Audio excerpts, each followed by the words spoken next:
Madame, Monsieur, bonjour, ravi de vous retrouver pour le JT de ce jeudi 5 mai. Nous nous intéresserons aujourd'hui à l'exonération en ZFU, à l'indice de référence des loyers en hausse et au formulaire unique pour tous les arrêts de travail.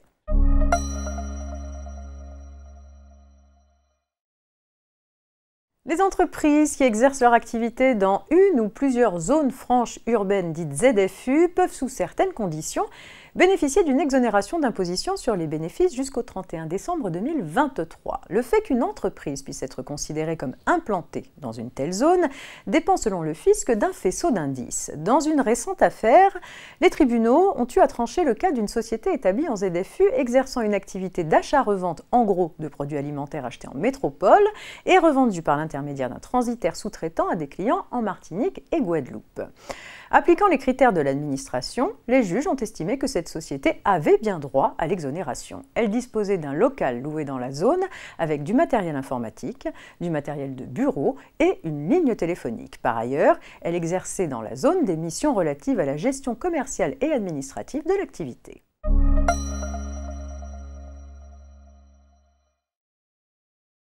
L'indice de référence des loyers, l'IRL, est utilisé pour réviser les loyers d'habitation des logements vides ou meublés. L'augmentation annuelle des loyers que les bailleurs peuvent demander lorsque la révision est prévue par le bail est plafonnée en fonction de la variation de cet indice. Il s'applique également à la révision des loyers des baux mixtes.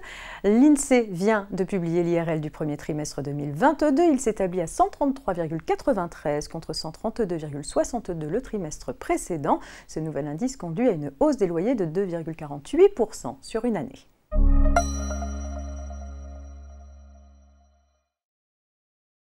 Les employeurs ne recevront plus qu'un CERFA unique, quel que soit le motif de l'arrêt de travail de leurs salariés. Poursuivant une réforme initiale été 2019, la loi de financement de la sécurité sociale pour 2021 a prévu d'intégrer le certificat médical initial spécifique aux accidents du travail dans le formulaire d'avis d'arrêt de travail utilisé pour les arrêts maladie classiques. Dans l'attente des textes réglementaires, l'assurance maladie donne un coup d'accélérateur à la réforme.